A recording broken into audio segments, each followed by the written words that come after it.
नमस्ते और स्वागत है आप सबका इस तीसरे आउटरीच सेशन में, जहां हम खबर लहरिया की तीसरी कहानी जो कि प्रवासी मजदूरों या माइग्रेंट लेबरर्स पे है, उस पे चर्चा करेंगे। ये रिपोर्ट 28 नवंबर पर रिलीज की गई थी। मैं हूं अनुभूति सिंह, द्वारा रिसर्च से एक पॉलिसी एनालिस्ट। ये वीडियो सीरीज द्वारा रिसर्च, जो कि एक शोध संस्था है, एक रिसर्च ऑर्गेनाइजेशन है, जिसमें हम कम आय वाले व्यक्तियों के लिए वित्तीय संवेक्षण या फाइनेंशियल इंक्लूजन का अध्ययन करते हैं, और खबर लहरिया एक अवार्ड विनिंग ग्रामीण नारीवादी न्यूज चैनल जो बुंदेलखंड के मीडिया दाग क्षेत्रों से रिपोर्ट करते हैं, उनके बीच एक संयुक्त परियोजना है जिसमें हम यूपी के ग्रामीण क्षेत्रों से अलग अलग समुदाय की वित्तीय जरूरतें और पहुंच की कहानियों को कवर करना चाहते हैं। हमारी पहली कहानी में हमने देखा कि कैसे यूपी में मानिकपुर की आदिवासी समुदाय की महिलाएं कोविड-19 लॉकडाउन के कारण रेलवे सेवाओं के सस्पेंड होने के कारण अपनी आजीविका को खो चुकी थी और वो उससे कैसे निपट रही थी। दूसरी कहानी जो कि इससे पहले थी, उसमें हमने देखा कि कैसे महिला किसान एक जमीन पर कई समय से खेती करने के बाद भी उसकी हकदार नहीं बन पाती थी, और इसका एहसास उनकी वित्तीय के मामलों पर कैसे होता था। आज की हमारी तीसरी कहानी में खबर लहरिया के पत्रकारों ने यूपी के कई प्रवासी मजदूर या माइग्रेंट लेबरर से बात करते हुए से बात की, जो रोजगार की तलाश में आसपास के शहरों और कस्बों पे वापस जा रहे थे यूपी आने के बाद। उनसे पूछा गया कि वो अपने घर, अपने डोमिसाइल यूपी में आके कैसा महसूस कर रहे थे, उनके वापस आने का अनुभव कैसा रहा, और उनसे जो सरकार ने वादे किए थे वो सफल हो पाए या नहीं। आज के हमारे इस सेशन में हम प्रवासी मजदूर और उनके परिवारों की प्रकृति, उनकी विभिन्न प्रकार की चिंताएं और वित्तीय या फाइनेंस प्राप्त करने की आवश्यकताओं पर चर्चा करेंगे।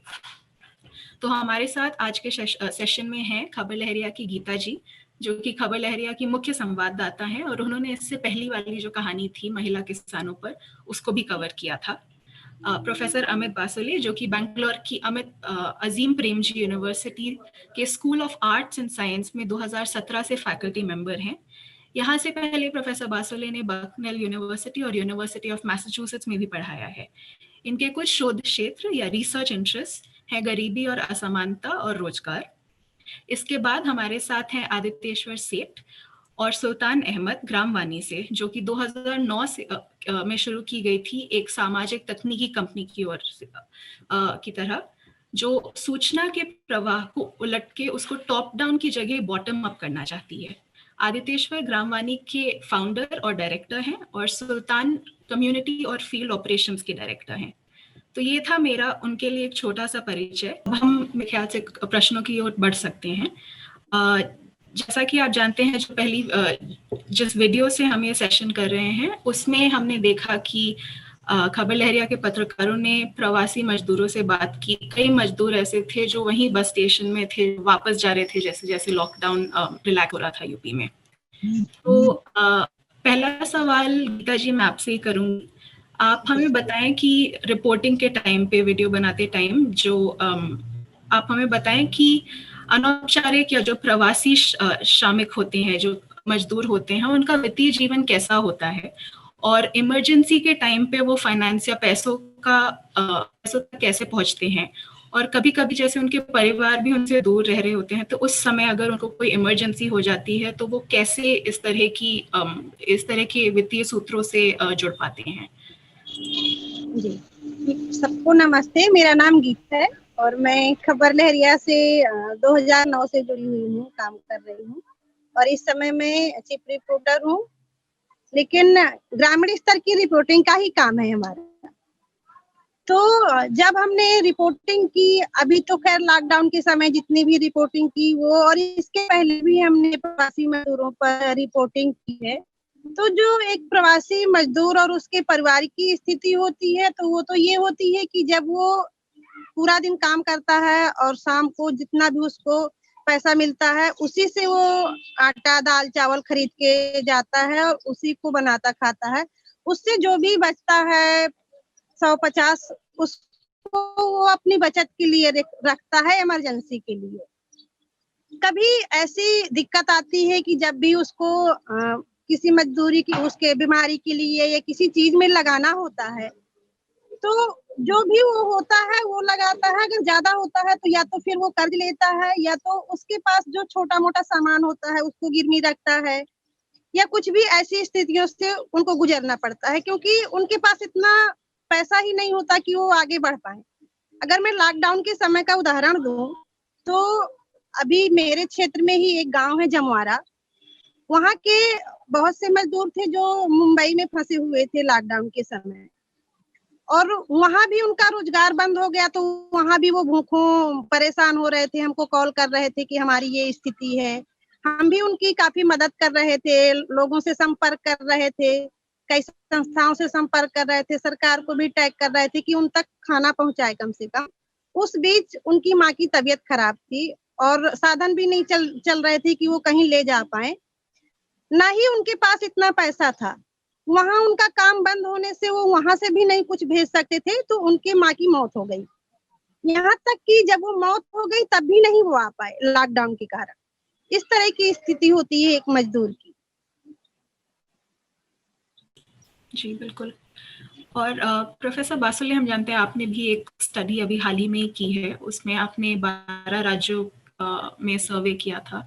तो हमें बताएं कि कैसे इनफॉर्मल वर्कर्स कंटिजेंसी फाइनेंसिंग कैसे कर पाते हैं, और लॉकडाउन के टाइम पे क्या इन सोर्सेज का, इन सूत्रों पे कुछ जी, सबको नमस्ते। तो आप जिस सर्वे का जिक्र कर रही हैं वो तो अब एक तरह से थोड़ा पुराना हो गया, क्योंकि हम वो लॉकडाउन का सर्वे था जहां हम लोग अप्रैल और मई में स्थिति की जांच कर रहे थे। तो अभी हम लोग ने फिर एक बार उन्हीं लोगों को तक पहुंचने की कोशिश की है। अक्टूबर नवंबर में अभी हमारा सर्वे खत्म हुआ है, जिसमें उन्हीं लोगों से फिर हम लोग वापस जुड़े और देखा कि अब रिकवरी की क्या हालत है। तो अभी तो उसके रिजल्ट आए नहीं, इसलिए मैं कुछ उसमें बोल नहीं पाऊंगा, लेकिन तब हमको जो स्थिति सामने आई थी वो लगभग वही थी जो सारे, केवल हमारा सर्वे नहीं, बहुत सारे सर्वे तब हुए थे। हमारी जो सेंटर है यहाँ पे अजीम प्रेमजी यूनिवर्सिटी में, सेंटर फॉर सस्टेनेबल एम्प्लॉयमेंट, उसकी वेबसाइट पे हम लोग ने एक स्प्रेडशीट भी डाली हुई है, जिसमें ये सारे सर्वे हमने जमा किए हैं। लगभग 30-35 सर्वे हैं, अलग अलग संस्थाओं ने किए हुए हैं, और मोटा मोटी उसी में यही निकल के आ रहा था कि ये तो साफ था कि बहुत जबरदस्त झटका रोजगार और आय दोनों को मिला। और परिस्थिति ऐसी थी कि जो लोग फॉर्मल फाइनेंस से जुड़े भी थे, जिनके पास कोई बैंक अकाउंट है या प्रीवियस बोरोइंग हिस्ट्री है वगैरह, उनको भी मुश्किल था कुछ शॉर्ट टर्म इस टाइप का लोन मिलना, क्योंकि ये सिस्टम उसके लिए सेटअप नहीं है कि आप इमीडिएटली कुछ ऐसा पर्सनल लोन छोटा सा अनसिक्योर्ड आपको मिले, ये तो होता नहीं। तो न केवल जो फॉर्मल और जो इनफॉर्मल वाले हैं उनका तो कोई सवाल ही नहीं कि वो बैंक वगैरह से कुछ ले पाए। तो ज़्यादातर हम लोग ये देख रहे थे कि इमरजेंसी में लोग जो हो पाए वो कर रहे थे। जो फूड इनसिक्योरिटी हुई खास करके, मतलब हम लोग ने देखा कि लगभग 70-80% लोग कह रहे थे, खास करके अर्बन एरियाज में। रूरल में थोड़ा फिर भी परिस्थिति थोड़ी ठीक थी, क्योंकि लोगों के पास कुछ खेती का कुछ जरिया था, कुछ था, लेकिन शहरों में तो बिल्कुल ही हालत खराब थी। तो खाने वाने के लिए या एक हफ्ते के लिए भी लोगों के पास पैसे नहीं थे। लगभग 70-80% of house holds did not even have money for 1 weeks provisions. तो ये सारी स्थिति थी अप्रैल मई में। तब लोगों ने जहाँ से मिला वहाँ से पैसा लिया। अब सोचने वाली बात यह है, मतलब इस सब में कोई नई बात नहीं है, तो हम लोग जानते हैं कि लोग ऐसा ही करते हैं, लेकिन सोचने वाली बात यह है कि जब ऐसी कोई संकट आता है, जब आप ही नहीं सारे लोग उसी से जूझ रहे हैं, तब आप क्या करते हैं? क्योंकि आपके नेटवर्क में सभी लोग उसी में परेशान हैं। ज्यादातर अगर आपके फैमिली में कोई परेशानी आई तो आप दूसरे के पास गए, अब तो सभी लोग परेशान हैं। तो one of the important learnings that I am looking for, मुझे इसका जवाब नहीं मालूम कि लोगों ने क्या किया जब सभी पे ये संकट आया। और मैं गीता जी से और सुल्तान भाई से, आदिश भाई से जानना चाहूंगा कि अगर उनके पास कोई इसका जवाब हो। आदित्येश्वर जी, सुल्तान जी, आपसे भी यही सवाल कि आप लोग जिस क्षेत्रों में काम कर रहे थे वहाँ पे आपने क्या देखा कि जो माइग्रेंट लेबरर्स और जो इनफॉर्मल वर्कर्स दोनों ही थे, उनकी स्थिति कैसी थी और उन्होंने कैसे एक्सेस किया फाइनेंस जब उनको उसकी जरूरत पड़ी?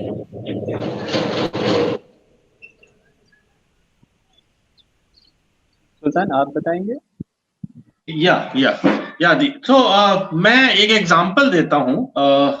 इससे पहले भी जब हम लोगों ने दिल्ली के कापा सेरा और बाकी जगहों पे जब हम माइग्रेंट वर्कर से मिलते रहे हैं, तो हमने देखा है कि जो सेविंग्स है वो बहुत कम होती है। ऐसी कोई सेविंग होती नहीं है। मेरे एक साथी हैं जो मोबाइल वाणी के साथ ही काम करते हैं, नाम है उनका नंद किशोर, और वो पहले कपड़े की फैक्ट्री में काम करते थे और वहाँ से उनका रेगुलर इनकम चलता था। बाद में फिर उन्होंने कुछ और काम करना शुरू किया, लेकिन जब उनके फादर की डेथ हुई तो वो ही बिलोंग टू बिहार, तो वहाँ से उन्हें ले जाना था, तो उनके पास में उस वक़्त में कुछ भी ऐसा सेविंग्स वगैरह नहीं था जिसको लेकर के वो यूज़ कर सकते थे। लेकिन जब वो फॉर्मल लोन वगैरह के लिए उनके पास में बैंक अकाउंट वगैरह सब कुछ था, लोन वगैरह के लिए अप्रोच किया, लेकिन तब हुआ नहीं। तब वो किसी फ्रेंड्स वगैरह के साथ में मिल कर के उन्होंने काम किया और फिर उनको कुछ फाइनेंस मिला। लेकिन जब हम इस कोरोना पीरियड की बात करते हैं, एक केस आया था हमारे पास में खास तौर से शिवपुरी से आया था। शिवपुरी के खनियादाना एक ब्लॉक है, वहाँ से एक महिला ने रिकॉर्ड किया कि उनके हस्बैंड पहले दिल्ली में काम करते थे एज एन माइग्रेंट वर्कर, और लॉकडाउन की वजह से उनकी नौकरी चली गई, वो वहीं पे फंसे हुए थे, उनके पास में कोई पैसा नहीं था। ये लेडी खुद स्कूल में काम करती थी एज एन हेल्पर, और लॉकडाउन में उनकी नौकरी भी चली गई, उनके पास में भी कुछ पैसा नहीं था, तो खाने पीने की बहुत दिक्कत हो गई। और उन्होंने कहा कि उनके घर में 2 बच्चे और हैं, अब हमारे पास में कोई चारा नहीं है सुसाइड करने के अलावा। और उन्होंने रिकॉर्ड किया, ये सारी बातें उन्होंने रिकॉर्ड किया कि अब मैं क्या करूं, मैं किसके पास जाऊं, मेरे पास में राशन की दुकानों से भी कोई हेल्प नहीं मिल रहा है, मुझे आस पड़ोस से भी कोई हेल्प की गुंजाइश नहीं दिख रही है, बिकॉज कि वो लोग भी स्ट्रगल कर रहे हैं। तो फिर हम लोगों ने वहां पे रीच आउट किया, रीच आउट करने के बाद में उनकी फैमिली से मिले, उनसे मिले, फिर वहाँ की कुछ सामाजिक संस्थाओं के साथ में मिल करके और उनका इमीडिएट जो राशन वगैरह मुहैया कराना था वो सब तो कराया, और साथ ही साथ वहाँ पे एकता परिषद के साथ में हमने उनको जोड़ा। एकता परिषद का उस वक्त में कुछ काम रोजगार अभियान चल रहा था, जिसमें वो मनरेगा के साथ में जोड़ने की कोशिश कर रहे थे, और दूसरे और भी काम थे जिसमें महिलाओं को उनको थोड़ा काम मिला उस वक्त में, तो ये काम हुआ। लेकिन ये सस्टेनेबल नहीं था, बिकॉज आगे का कुछ पता नहीं था कि आगे वो कितने दिन काम कर पाएंगे, कितने दिन उनको काम मिलेगा। तो ऐसे केसेस हैं जो बहुत ज्यादा एक तरह का बहुत भयावह स्थिति थी, लोगों को समझ में नहीं आ रहा था कि कैसे उनकी मदद करें। सामाजिक संस्थाएं जरूर सामने आई जो लोगों को राशन वगैरह का देने का काम किया, और बाद में फिर उनका पीडीएस वगैरह की जो प्रॉब्लम्स थे, पीडीएस की शॉप्स वगैरह से, क्योंकि हस्बैंड नहीं थे तो ये लेडी खुद स्कूल में काम कर रही थी, तो इनका जो राशन कार्ड वगैरह के जो कुछ इश्यूज थे उनके पास में, डॉक्यूमेंट्स वगैरह नहीं थे, वहाँ रेगुलर लेने जा नहीं पाती थी, तो इन सब की वजह से इस बीच में उनको रिजॉल्व करके और फिर उनको सहायता दिलाने की कोशिश की। जैसा कि मुझे समझ आ रहा है कि एक तरीके से दिन भर दिन की बात होती है कि वो लोग बहुत देर तक सोच नहीं पाते हैं। जैसा कि आप लोगों ने कहा कि कुछ लोगों के पास उस हफ्ते भर भी खाना खाने के लिए शायद पैसे नहीं थे और आगे का भी नहीं समझ आ रहा था। प्रोफेसर बासोले, आपने बताया कि कैसे यहाँ पे सिर्फ एक इंसान की ये प्रॉब्लम नहीं थी, पूरी कम्युनिटी, पूरे समुदाय में ही ये सेम प्रॉब्लम बार बार देखने को मिल रही थी। तो एक तरीके से एक सोल्यूशन तक पहुंचना थोड़ा मुश्किल हो सकता है। तो हम ये समझना चाहेंगे कि जो इनफॉर्मल वर्कर्स होते हैं या जो माइग्रेंट वर्कर्स होते हैं, उनकी किस तरह की नीड्स होती हैं, उनकी किस तरह के फाइनेंशियल एक्सपेंसेस होते हैं कि उनको घर जहाँ पे वो काम कर रहे होते हैं वहाँ पे भी उनको पैसे देने होते हैं, घर भी पैसे भिजाने होते हैं। तो हम जानते हैं कि लॉकडाउन के टाइम पे काफी फाइनेंशियल शॉक्स उनको देखने पड़े, क्योंकि कई की जॉब्स चली गई, कुछ लोगों की जॉब्स रही लेकिन उनको जो पैसा मिल रहा था वो कम हो गया। तो प्रोफेसर बासोले, क्या आप हमें बता पाएंगे कि उनको किस तरह के फाइनेंशियल शॉक्स या किस तरह के वित्तीय झटके झेलने पड़े और कैसे लॉकडाउन के टाइम पे उन्होंने उनके साथ डील किया? तो जो सामने आया है और इसमें मेरे खुद के अनुभव भी पर्सनल कुछ हैं और जो सर्वेज हैं हम लोग ने किए और लोगों ने किए, लगातार रोजगार और आय की समस्या लगी हुई है।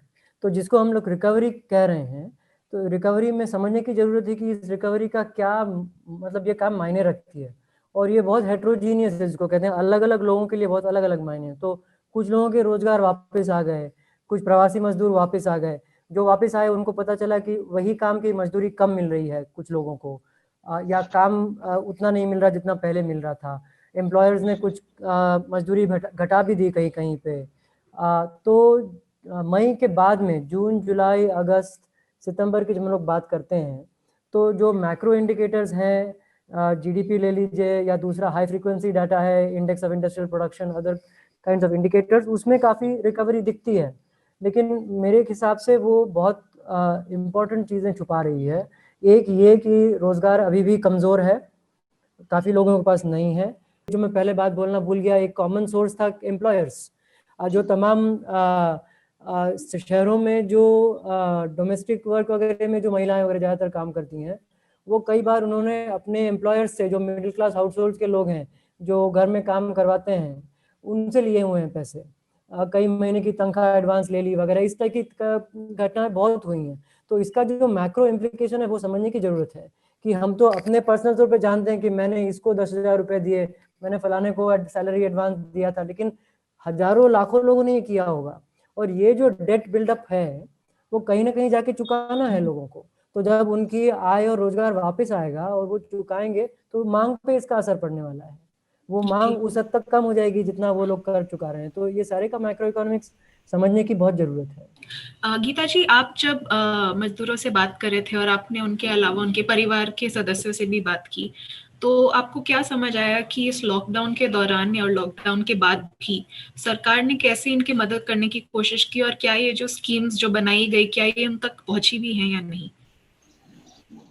जब हमने लोगों से बात की, खैर स्कीम सरकार ने जो भी बनाई है, जैसे कि उन्होंने गैस सिलेंडर फ्री देने के लिए वो किया, राशन देने के लिए किया, मजदूरों को 1,000 रुपए देने के लिए किया, और फ्री में जो प्रवासी मजदूर आ रहे थे उनको किट देने के लिए भी कहा।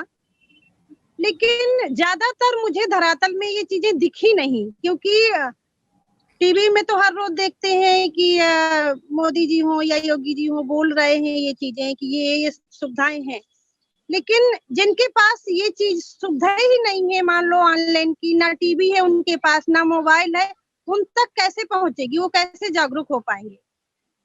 तो ये सबसे बड़ा असर रहा कि उनको तक जागरूक नहीं हुए। जो लोग जागरूक भी हुए थोड़ा बहुत, उनको वहां तक बहुत कम पहुंचा। उससे जो सरकार की योजनाएं थी उनसे कहीं ज्यादा तो मुझे जो प्राइवेट सेक्टर में लोग काम कर रहे थे, चाहे वो संस्थाएं रही हो, चाहे, तो उनका ज्यादा प्रभाव दिखा कि वो अच्छा काम कर रही हैं और उन तक वो ज्यादातर पहुंचा रही हैं। अगर मैं बात करूं बांदा जिले की, तो एक गांव है राजा राम का पुरवा, जहाँ पे लॉकडाउन के 5-6 दिन बाद तक वो लोग भूखे थे, उनके यहाँ चूल्हे नहीं जल रहे थे। और जब उनके यहाँ से फोन आया उस पुरवे के और हमने कवरेज किया उसको, तब जाके तहसीलदार का फोन आया और फिर उन्होंने उनसे संपर्क किया, राशन बंटवाया। लेकिन उसके पहले हमने कवरेज किया और वहां पर राशन बंटवाया। तो इस तरह की बहुत अलग अलग स्थितियां रही कि आया तो कागजी तौर पे आया, मिला भी लोगों को, हम ये भी नहीं कह सकते कि नहीं मिला, लेकिन जिस हिसाब से उन्होंने डिजाइन किया और उतरना चाहिए था वो नहीं हो पाया। तो ये हो गई उत्तर प्रदेश की बात। प्रोफेसर बासुले, आपने अपनी जितनी भी रिसर्च की है उसमें आपने क्या देखा, कौन सी गवर्नमेंट स्कीम्स हैं? शायद हम अभी ना बता पाए कि वो सक्सेसफुल हुई ग्राउंड पे या नहीं, लेकिन ऐसे कोई और राज्य हैं जहाँ पे राज्य सरकार ने कोई स्कीम्स रिलीज की हो स्पेसिफिकली लॉकडाउन के दौरान इनफॉर्मल वर्कर्स के लिए? हाँ है। तो राष्ट्रीय स्तर पे तो राशन और नरेगा 2 सबसे बड़े चीजें हैं, और वो तो दिख ही रहा है का जो है वो भी सब जगह इक्वल नहीं है, मतलब राज्य राज्य में फर्क तो पड़ता ही है इम्प्लीमेंटेशन में। लेकिन मोटा मोटी राशन और नरेगा 2 सबसे इम्पोर्टेंट चीजें रही। जनधन का जो ट्रांसफर था वो एक बार जो हुआ वो हुआ, जिन लोगों के पास अकाउंट थे वो मिले। उसमें अमाउंट काफी कम था जितना होना चाहिए उसके मुकाबले, और ज्यादा लोगों तक पहुंचा भी नहीं क्योंकि जनधन अकाउंट का होना जरूरी था। तो ज्यादातर हम लोग ने ये देखा कि राज्यों ने काफी राष्ट्रीय स्तर पर जो चली थी स्कीमें उनको बढ़ाने की कोशिश की, क्योंकि राज्य फ्रंटलाइन पे थे एक तरीके से सबके इससे। तो काफी राज्यों ने कैश भी ज्यादा प्रॉमिस किया, जनधन से बढ़कर कैश। यूपी में भी एक शायद फिल्म में एक जिक्र है 1,000 रुपए का, एक कुछ था 1,000 rupees for daily veg workers या ऐसा कुछ एक था प्रॉमिस। वैसे कर्नाटका में वीवर्स के लिए, ड्राइवर्स के लिए कई सारे कैश स्कीमें थी, आंध्र प्रदेश में भी थी। लेकिन इसका हम लोग के पास कोई सिस्टमेटिक डेटा नहीं है कि कितना पहुंचा स्टेट वाले में। जनधन में तो हम लोग देख सकते हैं, स्टेट स्कीम्स में ये नहीं पता कि कितना जमीनी स्तर पर वो आया हकीकत में या नहीं आया। एक चीज मैं संक्षिप्त में कहूंगा कि जो इनोवेटिव चीजें तो राज्यों ने कुछ की, उसमें एक तो था कि राशन को काफी NFSA से आगे बढ़ाया। तो कई राज्य तो पहले से ही बढ़ा चुके थे और इसके लिए भी उन्होंने एक्सपैंड करने की कोशिश की, जो लोग नहीं थे NFSA सिस्टम में उनके लिए। गेहूं चावल से ज्यादा कुछ चीजें भी मुहैया करना, मतलब मोर देन द 1 किलो चना, other things also some states tried. और लास्ट में जो ये public works, urban public works वाली जो नई स्कीमें निकली हैं उड़ीसा में, झारखंड में, हिमाचल में, उसका भी हम लोग ये नहीं जानते कि इम्प्लीमेंटेशन कैसा चल रहा है, लेकिन they have tried to do something. मतलब उन्होंने नरेगा से इंस्पिरेशन लेके शहरों में एक रोजगार की स्कीम चलाई तो है। अब उसमें हम लोग जरा काम शुरू कर रहे हैं देखने के लिए कि इज देयर एनी टेकअप, मतलब वास्तव में लोगों को काम मिल रहा है कि नहीं वगैरह देखने की जरूरत है, लेकिन कोशिश की गई। ये हो गई सरकार की बात, और अभी हमने काफी देर तक इनफॉर्मल वर्कर्स की भी बात की है। आदित्येश्वर और सुल्तान, हम जानते हैं कि ग्राम वानी में जो मोबाइल वानी जो आप लोग की एप्लीकेशन है, जो आपका सिस्टम है, वो काफी यूज किया गया लॉकडाउन से पहले भी, लेकिन खासकर लॉकडाउन के दौरान। तो आप हमें मोबाइल वानी के बारे में बताएं, और फिर ये भी बताएं कि लॉकडाउन के समय और अभी पिछले कुछ 3-4 महीनों में आपको कैसी कैसी, मतलब लोगों ने कॉल्स पे क्या बोला, उनके क्या कंसर्न्स थे, क्या इश्यूज उन्होंने रेज किए। मोबाइल वानी के पीछे जो प्रेरणा है वो काफी हद तक खबर लहरिया से ही शुरू होती है। तो मैं ये बोलना चाहता हूँ गीता जी को और बाकी भी खबर लहरिया के साथियों को कि जब हम लोग ने ग्रामवानी शुरू करी थी तो मुझे याद है सबसे पहला जो ब्लॉग लिखा था, मैंने ही लिखा था, वो खबर लहरिया के बारे में था। तो वो अभी भी हमारे वेबसाइट पर जरूर होगा। तो प्रेरणा बिल्कुल जैसे खबर लहरिया की सामुदायिक मीडिया की प्रेरणा है, बिल्कुल उसी तरह से हम लोग ने मोबाइल वानी भी शुरू किया। और बस तकनीकी थोड़ा फर्क है कि हम लोग IVR सिस्टम यूज करते हैं, इंटरैक्टिव वॉइस रिस्पॉन्स। तो और इसको यूज करने के लिए इंटरनेट और स्मार्टफोन की जरूरत नहीं है। कोई भी ऑर्डिनरी फोन से लोग मिस कॉल दे सकते हैं और हमारे सर्वर्स कॉल काट के वापस कॉल करते हैं। तो ऑटोमेटिक सिस्टम है और इस कॉल के ऊपर फिर लोग ऑडियो मैसेजेस सुन सकते हैं, लेकिन जो खास बात है कि वो अपने मैसेजेस रिकॉर्ड कर सकते हैं। तो ये एक बहुत बढ़िया माध्यम बन जाता है जिससे लोग अपनी बातें बता सकते हैं और जो कंटेंट जो अपनी आवाज़ को रिकॉर्ड कर रहे हैं वो पब्लिश होती है ताकि बाकी लोग उसको सुन पाएँ। और ये काफ़ी तो इसके ज़रिए लोग आपस में लोकल न्यूज़ शेयर कर पाते हैं, लोग सवाल पूछ पाते हैं जिसका जवाब बाकी समुदाय के जो बाकी मेंबर्स हैं वो इसका जवाब भी दे सकते हैं। तो जैसे लॉकडाउन से पहले का जो टाइम था उसमें इस तरह के जो प्लेटफॉर्म्स चल रहे थे हम लोग के अलग-अलग पार्ट्स में, वो लोकल न्यूज़ के लिए, एग्रीकल्चर के लिए, हेल्थ एंड न्यूट्रिशन, अलग-अलग मुद्दों के ऊपर लोग इन्फॉर्मेशन शेयर करते थे और हम भी अपनी तरफ से भी मैसेजेस रिकॉर्ड करते थे। और लॉकडाउन के बीच में खासतौर से क्योंकि ये प्लेटफॉर्म्स ऑलरेडी एग्जिस्ट करते थे, तो बिल्कुल जैसे गीता जी बता रही थी कि उनको भी कॉल्स आने शुरू हुए लोगों के जिनको मदद की ज़रूरत थी। तो हम लोग के भी प्लेटफॉर्म पे इस तरह से बहुत कॉल्स आए जैसे सुल्तान भाई ने बताया। और तो हम लोग का यहाँ पे कोशिश इसी तरह से रही थी कि किस तरह से हम जल्दी से जल्दी सहायता प्रोवाइड कर पाएँ लोगों को। तो कई जगहों पे जहाँ पे हम लोग बाकी समाज सेवी संस्थाओं के साथ जहाँ पे नेट कनेक्ट था हमारा, तो वहाँ पे जिन लोगों को समस्याएँ आ रही थी तो हम लोग ने कोशिश करी कि वहाँ से उनको कोई मदद पहुँचा पाएँ। बहुत सारी जगहों पे हम लोग के खुद के वॉलंटियर्स थे, तो वहाँ पे भी जैसे राशन की समस्या थी, उसके ऊपर वॉलंटियर्स ने बहुत मदद करी। इसी तरह से जैसे अमित भाई ये बता रहे थे कि बहुत सारी जो सरकार ने योजनाएँ निकाली, उनको उनका एक्सेस किसी न किसी तरह से टूटा हुआ था। जैसे कई जगह पे जहाँ पे कैश ट्रांसफर्स की बात हो रही थी, वहाँ पे आधार कार्ड और बैंक में लिंकेज की प्रॉब्लम्स थी। तो ये खास तौर से जैसे पीएम किसान योजना है, उसमें कई चीज़ें टूटी हुई थी। तो लोगों के पास ऐसा ज़रिया नहीं है कि वो खुद से वेबसाइट पे जाके वो इस टाइप की चीज़ें अपनी सही कर पाएँ। तो यहाँ पे वॉलंटियर्स और बाकी समाज सेवी संस्थाओं का बहुत बड़ा रोल रहता है कि वो लोगों को मदद कर पाएँ। और जवाबदेही का भी बहुत इम्पोर्टेंट एक कंपोनेंट है यहाँ पे।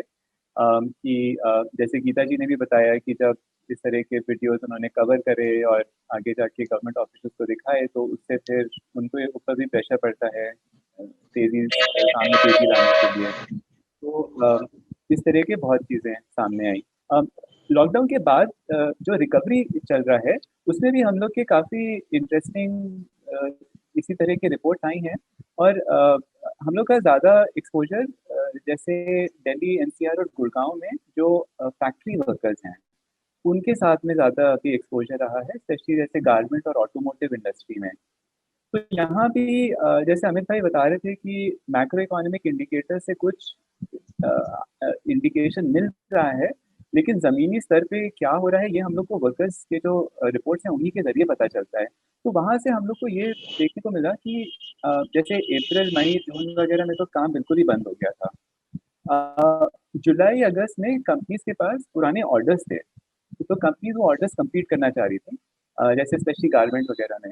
तो वहाँ पे काम में काफ़ी तेज़ी आई, कई मजदूर भाई वापस आए, उन्होंने कंपनीज फैक्ट्रीज वगैरह वापस ज्वाइन करी और काम शुरू हुआ, लेकिन उसके बाद से फिर से मंदी आ गई है और काम भी कम मिलता है, काफ़ी ज़्यादा कैजुअलाइजेशन हो गई है लेबर की। तो कंपनीज भी फैक्ट्री में काम करवाने की बजाय छोटे यूनिट्स को आउटसोर्स कर रही हैं काम, और इस वजह से काफ़ी मजदूर अब मतलब जो पहले रेगुलर एम्प्लॉयमेंट वगैरह में थे वो अब कैजुअल वर्कर्स के कैटेगरी में आ गए हैं और वहाँ पे पेमेंट भी अब कैश वगैरह में हो रही हैं। तो इस वजह से कैश में पेमेंट हो रही है तो उनको पेमेंट जल्दी मिल जाती है, उस वजह से मजदूर भाई वो ज़्यादा प्रेफर करते हैं। लेकिन मतलब कम रेट पे अब काम हो रहा है, वर्कलोड काफ़ी ज़्यादा बढ़ गया है।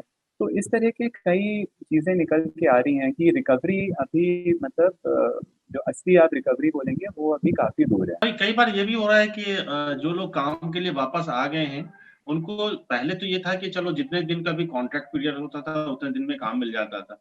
अभी उनको काफ़ी कैजुअल वर्क मिलता है, तो हफ्ता दिन काम किया, 10 दिन काम किया, फिर बैठ गए, फिर वो काम नहीं मिल पा रहा, फिर दूसरी जगह काम ढूँढ रहे हैं।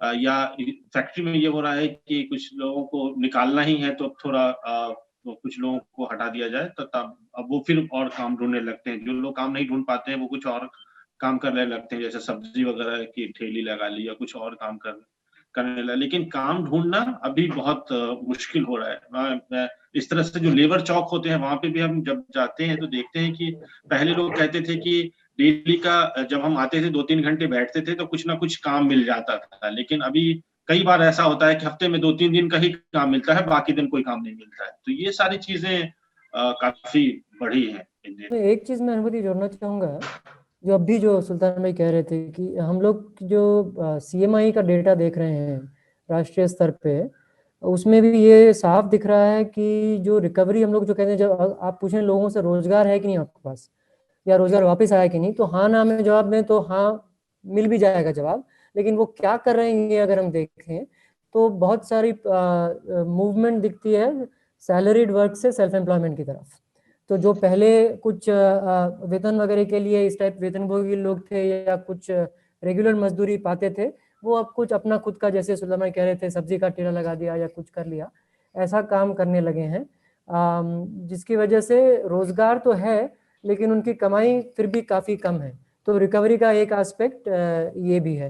इनफैक्ट मैं एक छोटा सा एक इंसिडेंट ही सुना दूं। अभी मैं कुछ हफ्ते पहले मैं अपने बालकनी में खड़ा था तो कोई फ़ोन पे बात कर रहा था, बाहर मैंने सुन लिया, वो कह रहा था कि दिन ऐसे आ गए हैं कि ओला वाला भी सब्जी बेच रहा है। बस इतना ही सुना मैंने, तो मैंने उसको नोट कर लिया कि भाई ये है, this is the captures the thing very succinctly. और जैसा कि हमने ये भी देखा कि जो सरकारी योजनाएं हैं, प्रोफेसर बासले आपने भी काफ़ी बताया कि काफ़ी राज्यों ने बहुत इनोवेटिव स्कीम्स भी ली हैं। यूपी सरकार ने 10 लाख मान लीजिए जॉब्स का वादा किया गया था, लेकिन इनके अलावा जो कल्याणकारी योजनाएं होती हैं उनकी जो इफेक्टिवनेस होती है वो बहुत लिमिटेड होती है। और इसका एक कारण जो हम बार बार मतलब इसमें जो बार बार हम देखते रहते हैं कि स्कीम बनती तो है और उसकी जो डिजाइन होती है वो भी सोची जाती है, लेकिन एकदम आखिर में आके इम्प्लीमेंटेशन स्टेज में एक प्रॉब्लम बन जाती है, जिसकी वजह से जो इंटेंडेड जो लाभ होता है उसका या जो उसके जो बेनिफिशियरीज होते हैं उन तक वो स्कीम्स के जो लाभ होते हैं वो पहुंच नहीं पाते। तो इसके कई कारण हैं जो कि हमने रिसर्च में देखा है। गीता जी, आपने भी जब बात करते हुए आपने लोगों से सुना कि लोग बोल रहे थे कि जो भी वादा किया है हमें तो कुछ नहीं मिला या शायद इनको ही मिला होगा।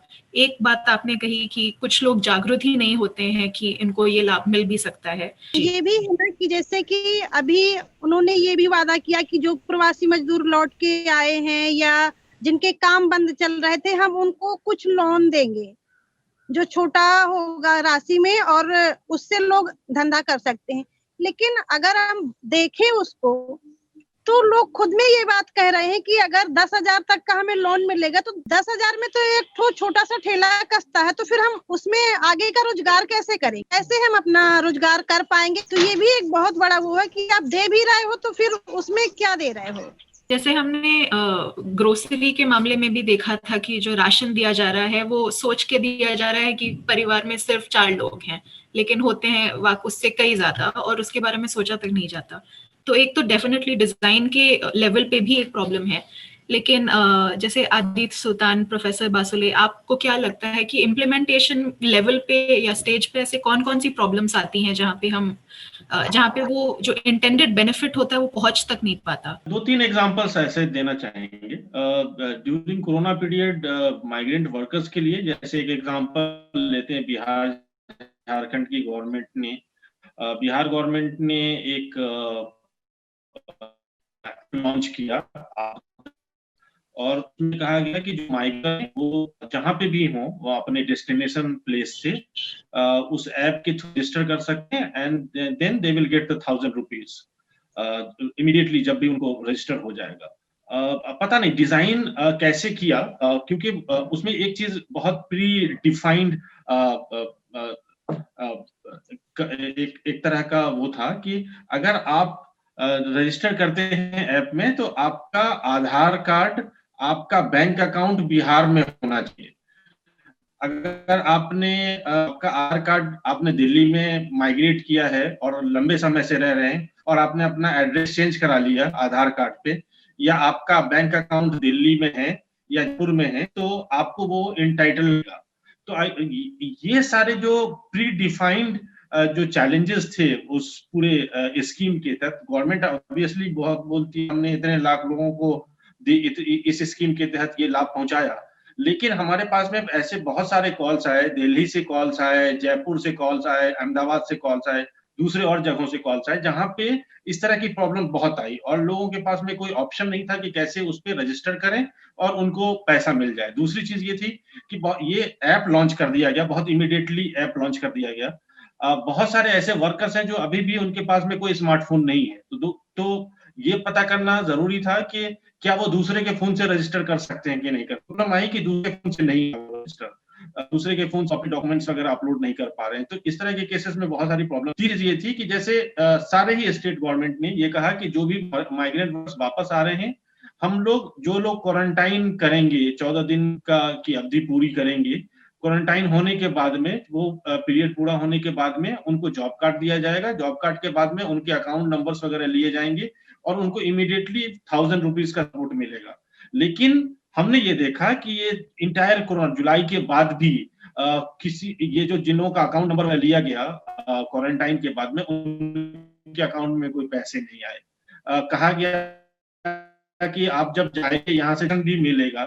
जो लोग पहले से जिनके पास में राशन नहीं था या राशन कार्ड में नाम उनका एनरोल नहीं, तो उनको राशन भी मिलेगा, उनको राशन भी नहीं मिला। और हम ये देखते हैं कि जब सरकार वादा करती है कि आपको डबल राशन दिया जाएगा, तो हमने एक सर्वे भी किया था मेरे ख्याल में जुलाई अगस्त में, जहां पे हम देखते हैं कि 57% के आसपास लोग कहते हैं कि हमें डबल राशन मिला और उसमें 24% लोग कहते हैं कि हमें मिला ही नहीं। ऐसे जो डेटाबेसेस होते हैं उनपे लॉकडाउन की बात तो खैर हम अब कर सकते हैं, लेकिन ये जो ऐसे डेटाबेसेस होते हैं मनरेगा के तहत, लेकिन अलग अलग सरकारों के अलग डेटाबेस रहे हों लॉकडाउन में आते में जो प्रवासी मजदूरों के लिए, क्या आपने अपने स्टेट्स में भी देखा है कि ऐसे कोई डेटाबेसेस मेंटेन किए गए हैं जहाँ पे लोगों को जॉब देने के बाद उनकी एंट्री की गई हो? अगर देखे गए हैं तो अगर डेटाबेसेस पे ना की जाए तो उसका क्या असर हो सकता है उन पे? विभाग है पे जितना भी श्रमिक है उसका डेटाबेस होता है ज्यादातर, वो लोग अपना कार्ड बनवाते हैं, लेकिन वो उतना ही बता पाते हैं जिनके जो वहाँ पे डेटाबेस है, बाकी उससे कई गुना बिना डेटाबेस का हो तो उनको किसी तरह का लाभ नहीं होता है। तो ऐसे डेटाबेस मतलब कई प्रदेशों में बनाने की कोशिश करी गई, बिल्कुल। जैसे बिहार में जब लोग वापस आए क्वारंटाइन थे तो उसको उसके बेसिस पे बिहार में भी करीब 15-16 लाख लोगों का ऐसा डेटाबेस बना। और सरकार ने भी कुछ कोशिश तो करी लोगों को कांटेक्ट करने के लिए और कोई और उनके लिए काम ढूंढने के लिए, लेकिन मतलब एग्जीक्यूशन लेवल पे कुछ खास हो नहीं पाया। तो डेटाबेसेस वगैरह के साथ प्रॉब्लम बेसिकली यही है कि कुछ लोग जरूर उसमें शामिल होंगे, कुछ लोग के हो सकता है करेक्ट तो कोई समाज सेवी संस्थाएं उनकी मदद करें, वेबसाइट वगैरह पे जाके चेक करें तो शायद कुछ पता चल सकता है। लेकिन वहाँ भी हमारे अनुभव में बहुत ऐसे केसेस आए, सारे डॉक्यूमेंट्स भी दे दिए दोबारा से, और अलग अलग लेवल्स पे, ब्लॉक लेवल पे भी दिया गया, डिस्ट्रिक्ट लेवल पे भी दिया गया, लेकिन कोई डायग्नोसिस का क्लीन तरीका नहीं है कि अगर उनका पंजीकरण नहीं हुआ, अगर उनको उस सुविधा के तहत जो कैश ट्रांसफर मिलने हैं या जो भी बेनिफिट्स मिलने हैं वो नहीं मिलता, तो वो कहाँ पे फंसा हुआ है।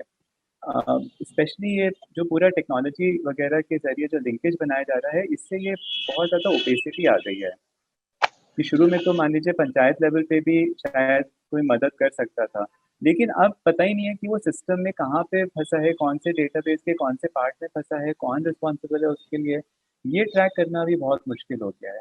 इसमें काफ़ी ध्यान देने की ज़रूरत है।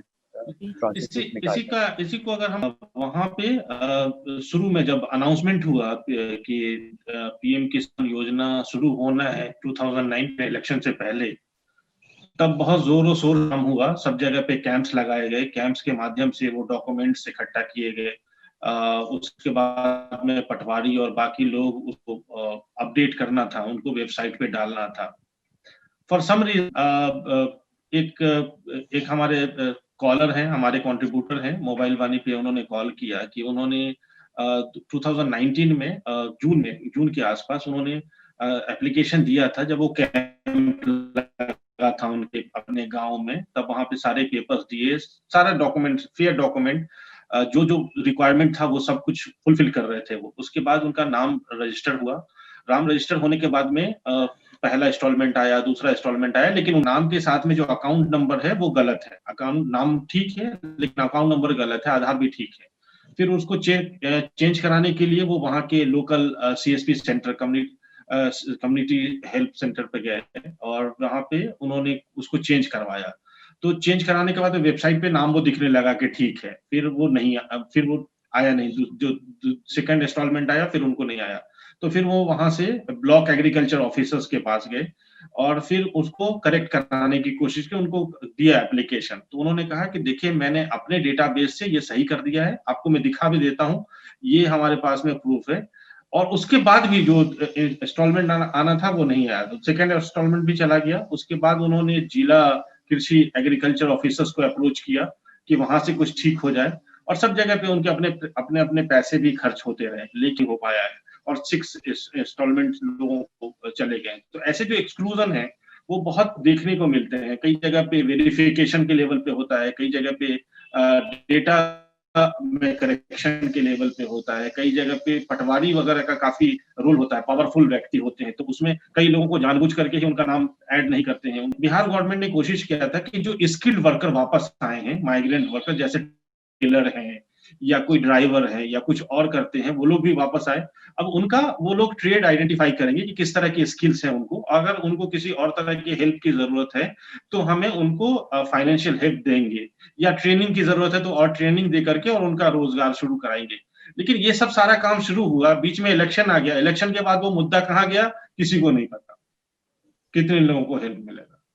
एक चीज जो कि सोचा जा सकता है, जो आप लोग भी द्वारा के यहाँ सोच सकते हैं कि और शायद इंडस एक्शन वाले कर भी रहे थे इसको, कि 1 साल अब जब हो जाएगा, मार्च में समझिए 1 साल हो जाएगा लॉकडाउन की घोषणा को, तो ये देखा जाए कि क्या चीजें काम की और कहाँ, एक समझ बनाई जाए कि जहाँ वाकई में मदद की, या जहाँ स्किल मैपिंग ठीक हुआ, या एक्स्ट्रा राशन पहुंचा, या नरेगा का काम ठीक से हुआ, लोगों को काम मिला जितना मांगा, जहाँ कहीं भी जिला स्तर पे वगैरह अच्छा काम हुआ हो, अगर हम इसका कुछ एक जमा कर पाए तो मेरे ख्याल से एक समझ बन सकती है। हम अब रियलिटी जानते हैं, हम देख चुके हैं कि लॉकडाउन के टाइम, लॉकडाउन से पहले भी जो प्रवासी मजदूर या जो इनफॉर्मल वर्कर्स होते हैं, उनकी जिंदगी, उनकी जो इनकम एक्सपेक्टेशन होती है वो काफी अनप्रिडिक्टेबल होती है, और सेविंग ज्यादातर उनके पास नहीं होती है। अगर उनको कभी इमरजेंसी के टाइम पे पैसों की जरूरत पड़ती है तो उनको जहां से भी पैसे मिले या रिश्तेदारों या दोस्तों से पैसे मिले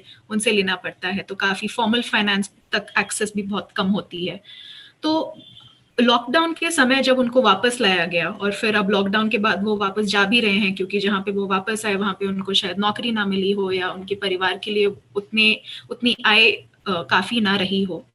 तो एक तरीके से हमें पीछे जाके देखने की जरूरत है कि ऐसी जब हम स्कीम्स डिजाइन कर रहे हैं या जब हम वेलफेयर प्रोग्राम्स डिजाइन कर रहे हैं प्रवासी मजदूरों के लिए, जिनके पास शायद हमेशा स्मार्टफोन ना हो, या शायद हमेशा इंटरनेट एक्सेस ना हो, या ऐसे मजदूर जो कई जगह यात्रा कर रहे हैं और शायद वो एक जगह पे ना रहते हों, उनके पास शायद डॉक्यूमेंटेशन, उनके जो कागज हैं वो पूरे ना हो। तो इस तरह के समुदाय के लिए हमें किस तरह से एक या दो चीजों को ध्यान में रखना चाहिए, या सरकार को ध्यान पे रखना चाहिए जब वो ऐसी स्कीमें बना रहे हैं, ताकि उन तक जो लाभ है या उनकी जो मदद है वो एक्चुअली हो पाए, और वो सिर्फ एक इम्प्लीमेंटेशन डिजाइन स्टेज पे ना रह जाए। तो गीता जी, आपसे शुरू करेंगे, आपको क्या लगता है?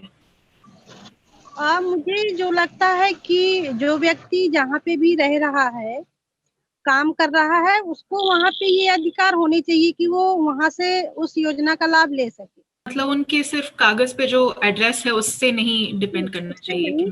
जैसे कि अब ये है कि आधार कार्ड का नंबर तो वही है, लेकिन वो एक अगर खाते में जुड़ गया तो सारा डेटा दे देता है। ऐसे ही उस व्यक्ति के पते का भी होना चाहिए कि वो कहीं पे भी जाए लेकिन योजनाओं का लाभ वो ले सके वहाँ पे भी रह के। अभी जो स्थिति है कि जब लोग वापस आए तब तो कंपनियां बंद करके उनको सड़क में छोड़ दी, लेकिन जब वो जा रहे हैं क्योंकि यहाँ पे तो उनका परिवार चलने वाला नहीं है, बेरोजगारी है, तो उनकी मजबूरी है कि जाना भी पड़ेगा उनको। और जब जा रहे हैं तो अब तो वहाँ काम के लिए पहले से उनको बसें भेज दी गई, 15-15 दिन से यहाँ बसें खड़ी हैं, AC बसें हैं। उनको लालच दिया जा रहा है कि आप काम के लिए आओ, आपको फोन दिए जाएंगे, आपको पैसे बढ़ाए जाएंगे। तो इस तरह की जो लालच है, तो ये सब चीजें ध्यान में रखने वाली है कि उस समय भी ध्यान देना चाहिए। जिस कंपनी में काम कर रहे हैं लोग, उस कंपनी की जिम्मेदारी है कि उनको कम से कम सही रास्ते तक पहुंचाए, या पैसे नहीं दे रही है, वेतन नहीं दे रही तो उनके खाने की व्यवस्था तो करे। तानजी, आपका क्या ख्याल है? ऐसे कौन से डिजाइन प्रिंसिपल होने चाहिए ऊपरी लेवल पे? दो तीन चीजें हैं। जैसे मान लीजिए कि PF है या ESI है, या बहुत सारी दिक्कतें ये आती हैं कि कई बार आधार को हम एड्रेस प्रूफ मानते हैं या ID प्रूफ मानते हैं। बहुत सारी जगहों पे, बहुत सारी कंपनी में Aadhaar card ID proof as an ID proof नहीं होता है, उसको एड्रेस प्रूफ मान लेते हैं, और उसकी वजह से उनके अपने जो बैंक अकाउंट्स वगैरह होते हैं उसको ओपन कराने में काफी दिक्कतें आती हैं। तो और या उनके अपने सैलरी अकाउंट्स वगैरह के लिए भी दिक्कतें होती हैं। कई जगह पे ये है कि जैसे मान लीजिए PF के लिए लोगों के डिटेल्स ऑलरेडी हैं गवर्नमेंट के पास में, ESI के लिए भी गवर्नमेंट के पास में ऑलरेडी डिटेल्स हैं। कई जगहों पे स्टेट से जब लोग माइग्रेट करते हैं तो स्टेट लेवल पे, डिस्ट्रिक्ट लेवल पे भी कुछ रजिस्ट्रेशन होता है, अगर जिनका होता है तो वो भी एक डेटा है। लेकिन इन डेटा को मतलब क्यों नहीं यूज किया जा सकता है कि आप कौन से सोर्स स्टेट से हैं, और अगर आपको भेजना ही है सोर्स स्टेट में, डेस्टिनेशन से, तो गवर्नमेंट उन डेटा का इस्तेमाल कर सकती थी और उनको सेफ्टी दे सकती थी। लेकिन इस पूरे लॉकडाउन पीरियड में इनका कभी कोई इस्तेमाल नहीं हुआ। तो मुझे नहीं लगता कि मतलब डेटा पॉइंट ऑफ व्यू से और ID पॉइंट ऑफ व्यू से तो ठीक है, लेकिन ये सारे जो इनको कैसे सिंक्रोनाइज किया जाए और इनके बाद में ऐसे जो डेटाज हैं उनके ऊपर काम करके, और अगर आपके पास में ऑलरेडी उनके बाकी सारे प्रूफ हैं, डॉक्यूमेंट्री प्रूफ है, तो उनको क्यों नहीं डायरेक्ट आप किसी स्कीम में एनरोल कर सकते हैं और उनको डायरेक्ट बेनिफिट दे सकते हैं। तो उसके ऊपर काम करने की जरूरत है। और आदित्येश्वर, आपने हमें पहले बताया कि कैसे टेक्निकल जो बैकएंड होता है उसमें भी कई बहुत ओपेसिटी हो गई है, जहां से हम पता नहीं कर पाते कि प्रॉब्लम किस स्टेज पे है। तो इन जनरल, लेकिन शायद टेक्निकल बैकएंड पे भी अगर कोई ऐसे फिक्सेस या सॉल्यूशंस किए जा सकते हैं जिससे ये प्रॉब्लम्स कम हो या सॉल्व की जा सके फील्ड लेवल पर। हाँ, नहीं बिल्कुल जैसे सुल्तान भाई कह रहे हैं कि मतलब डेटा काफी हद तक डेटा है अवेलेबल, लेकिन उसको प्रोएक्टिवली यूज नहीं किया जा रहा है। मतलब डेटाबेसेस वगैरह जैसे अकाउंटिंग के लिए यूज हो रहा है, स्पेशली जैसे हम नरेगा वगैरह में भी देखते हैं राइट, कि इतना बढ़िया MIS सिस्टम तैयार है वहाँ पर, लेकिन अल्टीमेटली वो फिनेंशियल अकाउंटिंग के लिए यूज हो रहा है। लोगों के पास इतना कोई आसान तरीका नहीं है कि वो खुद से चेक कर पाएँ। मान लीजिए वेबसाइट वगैरह पे तो मज़दूर नहीं जाएँगे, मान लीजिए फ़ोन करके या IVR के ऊपर या उस तरह के कोई सिंपल माध्यम के ज़रिए जिससे वो अपनी वर्क डिमांड कर पाएँ, या अपना एक्सेस कर पाएँ कि कितना भुगतान हुआ है मुझे। उनको एक नोटिफ़िकेशन आ जाए कि बैंक में इतना पैसा जा चुका है। तो जिसका आप डिज़ाइन प्रिंसिपल कह रहे हैं, तो वही है कि मतलब एक सिटीज़न सेंट्रिक व्यू पॉइंट से ये कई बार डिज़ाइन में कोई फ्लॉज़ होते हैं, और मान लीजिए अगर डिज़ाइन सही से किया भी किया है, लेकिन सिस्टम को उसके पोटेंशियल तक नहीं यूज़ किया जा रहा है। तो जो इतना टेक्नोलॉजी सॉल्यूशंस और सब अंदर लेके आए हैं टू डिलीवर गवर्नमेंट स्कीम, एक हद तक मतलब बढ़िया है कि एफिशिएंसी बढ़ रही है, सब कुछ है, लेकिन उसका पोटेंशियल बहुत है। उसको एक्सक्लूजन्स समझने में, आइडेंटिफाई करने में कि कहाँ पे प्रॉब्लम है, और जैसे डेटाबेसेस को मर्ज करके कंबाइन करके काफ़ी कुछ निकाला जा सकता है। लेकिन वो एक प्रोएक्टिव तरीके से उसको यूज़ करना चाहिए टू रिड्यूस एक्सक्लूजन।